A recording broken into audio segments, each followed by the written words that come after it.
What's going on YouTube? Or Storm here, coming at you guys from the video. Today I'm bringing you a deck profile, kind of a new one. This is going to be Mekk-Knight Invoked. I have profiled on the channel, but I haven't done it with the actual cards.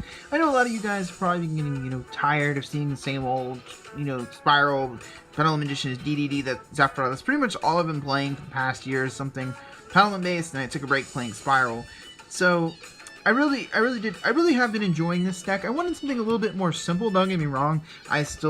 I still am a combo deck player at heart, but I really like how simple this deck can be. It's easy, and I really wanted a deck that could go second. That's why I kind of like Mekk Invoked quite a lot. I really like this build, and I'm pretty happy with it, so I figured I'd go ahead and bring it to you guys. If you guys are wondering, yes, I have seen that Executive Genghis has been leaked, so revealed for Soul Fusion, so I will be updating DDDs for you guys. As you guys, long-time subscribers will know, it is a favorite of mine. I absolutely love the deck, but it's definitely something that I need to take a little bit more time testing to figure out. Pendulum Magicians and Zephyrs will also be updated as well, but for now, I wanted to show you guys this deck because I'm quite happy with it. Honestly, I don't really think I'm going to change it much for the next format or whatever, so go ahead and get to it. So, start us off again, this is an Invoked list, so you're playing 3 Alistair. I'm not going to spend too much time on this. Really, searches out your invocation, discard fodder for both Mekaba and bumping up your monsters. We're not going to spend too much time on Alistair Boy there, we all know. It's an Invoked deck, you play 3 Alistair.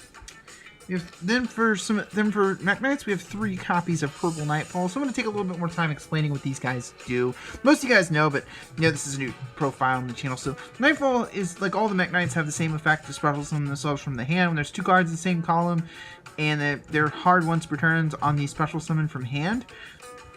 But so the effect of Nightfall is basically it's much like Ciphering Lord Omega. It can banish a Mekk-Knight you control to search a Mekk-Knight from your deck. So it works really well with all the other cards that we do play in this list. Like, it basically, the typical combo is you special summon this, use effect search out Blue Sky, and it allows you, and it returns on the following standby. The Mekk-Knight you banish returns on the following standby phase of your standby phase. That's really good. It's the best one. It's level 8, and which if you want to pay rank 8, you can. It opens that up. Pretty cool.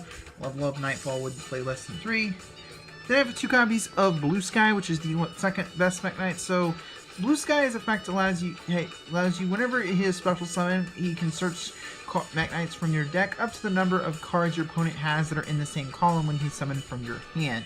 So the important thing to know about this is that it has to stay there in order to get the search. So if you do if it does get a Ghost Ogred or moved to a separate column by, for some odd reason, or you move it with something like Indigo or Nightfall, it has to stay in that column to resolve the search. That's very important to know. That's one of the reasons why I do play 2. The other reason is, unlike, Nightfall here, if you special summon Nightfall going first, you can still you get the search off, but Blue Sky requires opponent interaction to search, so it's one of the reasons why I don't play 3. I know a lot of people play 3, and the card is fantastic when it goes off there, but I just feel like 2 is the proper number for that reason, because I like Nightfall is the better one because it doesn't require my opponent to have something to search. Then for the remaining Mekk-Knights, I have the 1 copy of Indigo and the 1 copy of Red Moon and Yellow. These cards are pretty similar, except Red Moon, when it can pop a monster that's in the same column by banishing a Mekk-Knight from your grave, and Yellow Star can pop back row. And Indigo is probably my favorite of the bunch, though, because he has a quick effect to move a Mekk-Knight to a separate column, which is great for a couple of reasons. Obviously, being able to move, special summon him, move him, then summon another one from hand is great. But it also works really well with these guys, because their effects to pop are not once per turn, so you can pop a card, then use Indigo to move them to a separate column so you can pop another card. That's pretty good as well. Indigo also works really well with the World Legacy Secret that I play as well. It's a fan. These cards are just great, but I will say that these are definitely cards that if I were to kind of rebuild the deck, I definitely think they're cards you can cut. But I just wanted a bigger Mekk-Knight count to kind of justify some of the cards I'm playing. So I do think they're good, but you don't necessarily need them. But I like them. Then kind of one of the tech cards in the deck. I know a lot of people always ask me about this card, which is 3 copies of Time Maiden. So I was watching a deck profile of this deck on Califex's channel, and I saw the card, and I thought I'd try it, and basically with this kind of replaces what the deck lost when drones went to 1. because the deck you needed them. It allows you to get the Meltdown Invoker online if you open this in Alistair. If you're unfamiliar with what it does, if you control no monsters, you can special summon this card from your hand. It has a bunch of different Time Lord related effects, like it's 2 tributes for Time Lord. It can banish itself to summon a Time Lord. I think it's from your hand without summoning conditions. Most of the time, I think it can tribute itself to search a Time Lord from your deck. Those aren't really relevant effects though unless you're going to the side deck game. But the main thing is it's just a free special summon to get your Link monster online, sort of similar to what Hornet Drones did, but you know, that's one of the reasons I like it. There's other cards you can play in this slot, like as long as it's not, you know, a dark attribute or a spellcaster type, like Red Layer, Photon Thrasher, etc. I just feel like Time Maiden was the best of the bunch because it's a level 1 monster, and it helps to make Link Karibo to summon your Mekk-Knights if you do have to go first. Then this is Mekk-Knight Invoked, so you have to have some hand traps in some form because you're playing to go in second deck. We have 2 copies of Ash Blossom, 2 copies of Ghost Ogre, and 3 copies of Effect Veiler. So Ghost Ogre is definitely the one the reason I'm playing these and not something like Droll and Lockbird. I'm not a fan of Droll and Lockbird this format. The reason is because, well, I live in America where we do have Summon Sorcerers, and Goki can still establish combos through Droll, and outside, Sky Strikers aren't really seeing a lot of play over here. But the other thing is that it's okay against Sky Strikers, but if they open Foolish Burial Goods, they can still toolbox out their deck under Droll. So it's not terrible, but it's not nearly as potent as it was in the kind of like powerful Goki format we were in last. Don't get me wrong, the card's still good, but it's something you should relegate to your side. These hand traps, however, are all fantastic against the Goki board. They're also pretty decent against Sky Striker. Ghost Ogre, I'm a little iffy on. It's only really good against multi-roll, but Ash Blossom is fantastic if timed correctly against both Sky Strikers and Goki. Effect Veiler is probably my favorite hand trap right now, simply because it is not once per turn like these Ghost Girls are. So, if I had the choice, I would be playing Infinite Impermanence, but you know, not about spending, you know, $90 on a piece on a Yugioh. But I think this lineup's pretty solid. Ghost Ogre is the only one I'm honestly debating, though, if I am honest. So for the spells, of course, you know, this is Invoked, so we have 3 copies of our Magical Meltdown along with the 2 Terraformings. Terraforming going down to 2 really didn't hurt the consistency all that much, because if it did anything, it just cut down the hands where you'll see multiple Terraforming with Meltdown in hand. So it's pretty good though. Meltdown's a pretty powerful field spell, being able, of course, to search your Alistair, but also being able to cut off your opponent from responding with negation to your things like invocation. It's really good because I know a lot of players are playing Ghost Spell right now, so actually turning that off is pretty good. And just remember, it doesn't stop stuff like the barrier from stopping your fusion summon. Then I have 2 copies of Invocation. I've considered playing 3. I know a lot of the competitive builds do play 3 because Ash Blossom is a thing, and it always seems to hit your Alistair, and you know, having Invocation is great when they do Ash Blossom it. I admit there have been some times I wish I had the 3rd one, but for now, I really liked 2 has been fine in testing, because it's never really a card you want to see at multiples, you just want to draw into it. But if I were to play Pod Desires, I'd definitely bump this to 2, but this list doesn't have it right now. Then I have 2 copies of Instant Fusion. The card is absolutely great in this deck, actually. It gives you another way to toolbox out with your Link monster, because all Alistair needs to proc his search effect is just to have a monster be fusion summoned by any means.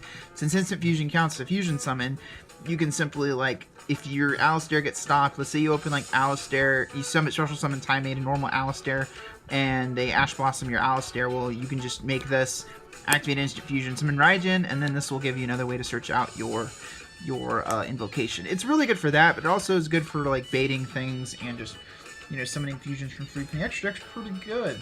Then Called by the Grave at 2. Again, I would play this at 3 if Konami would let me, but it is a fantastic card. There's so many good inner things that this hits. Burning Abyss is a thing that this hits. It hits the Seer out of the graveyard. It's really good against. It pretty much just is the best all-around, you know, spell. I think, and one of the most powerful spells we have in the game right now. Then for some Upstart Goblins for a little bit more consistency. I mean, and then 1 Monster Reborn. I love this card in the deck. I'm not playing Soul Charge because it's a Go second deck. Monster Reborn, however, is fantastic. So a lot of times, if they do U-Link you, you have a way to resolve this, you can Monster Reborn back a Link monster to open up a zone so you can play. So that's really cool as well. And being able to revive, you know, most of the time your opponent, if they do have a combo going, they will have something in the grave for you to revive and make a Link play to try to break their board. Then the rest of the spells in the deck are actually spell card, World Legacy cards. These are searchable via the new Mekk-Knight Link 2, which are 3 World Legacy Memory, 1 Succession, and 2 Secret. So Memory is an interesting card. So it allows you to tether a Mekk-Knight from your deck, but it summons in defense and locks you into Mekk-Knights for the turn. But what I like about this card is it allows you to toolbox out your Mekk-Knights to make the Link 2.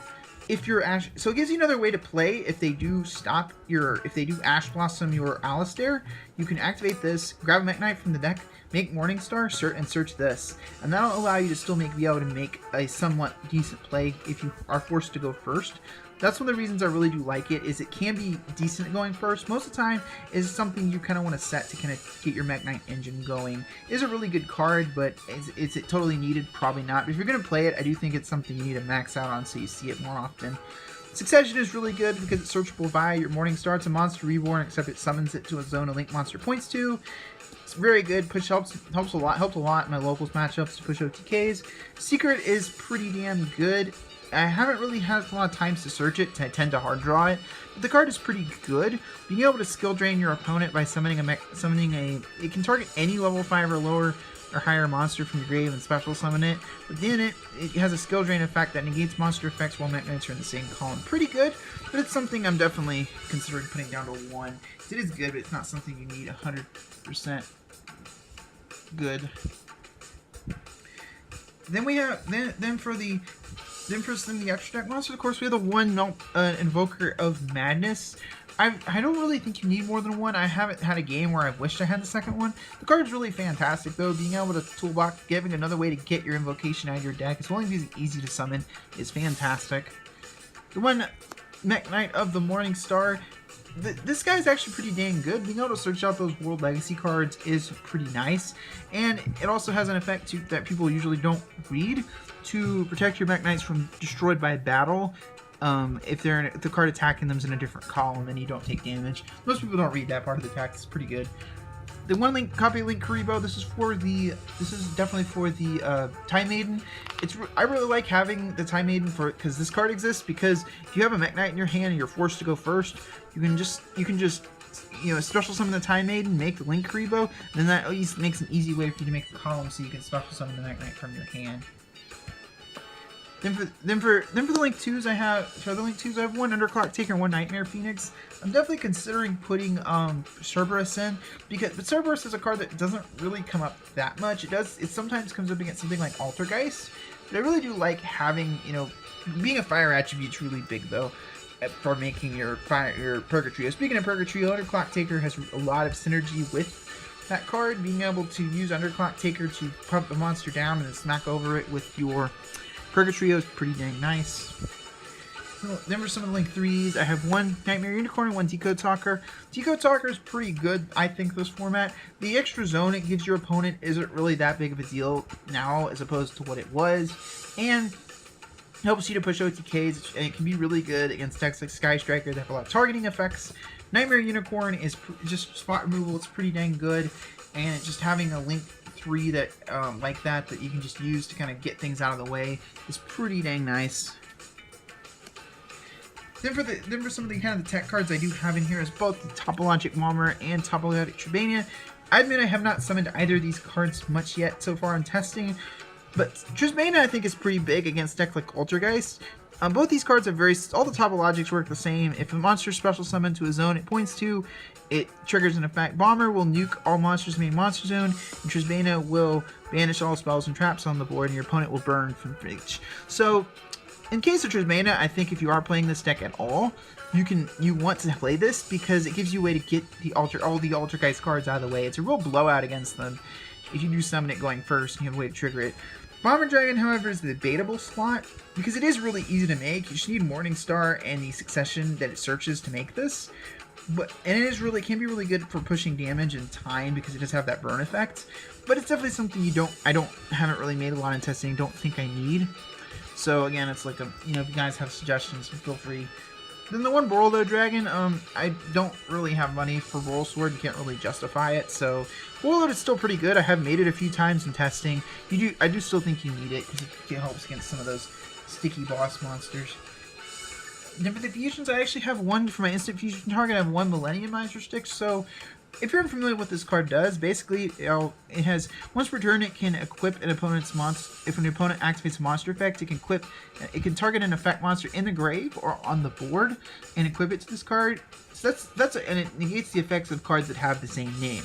So what this card does is, even if your opponent, doesn't, best case scenario, it can be used in response to your opponent trying to get your things like Ash Blossom, for example. You try to Ash Blossom your Alistair while this is out, you activate this, equip the Ash Blossom, and the Ash Blossom's effects negated. That's pretty good.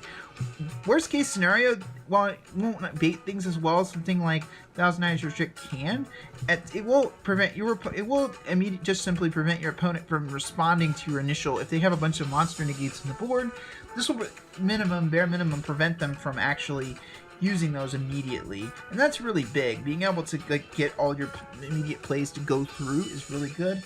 And you could play Thousand Eyes if you feel like it's better, but I think Millenniumize definitely wants some space. Then I have two Mechaba. There hasn't really been a game where I feel like I need a third Mechaba. I don't really think you need three, and it is. Just be wary, it is a machine type, so if you do run into a Cyber Dragon player, they will contact it away.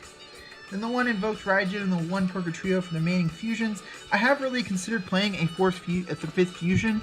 I really think the Water Invoked fusion is pretty good because it's immune to targeting and whatnot, but these two cards are really, really good. You can summon this with Instant Fusion, which is fantastic, and Purgatrio allows you to push OTKs. I've seen some folks playing too, but honestly, I haven't needed a second Purgatrio at all in testing, so I find them to be great, though. I think it's fine this way. So if I were to play a fifth fusion, it'd probably be the water one. So anyway, guys, let me know what you guys think of this Mekk-Knight Invoked deck profile down in the comment section below, and as always, thank you guys for watching. So Orstorm, signing out.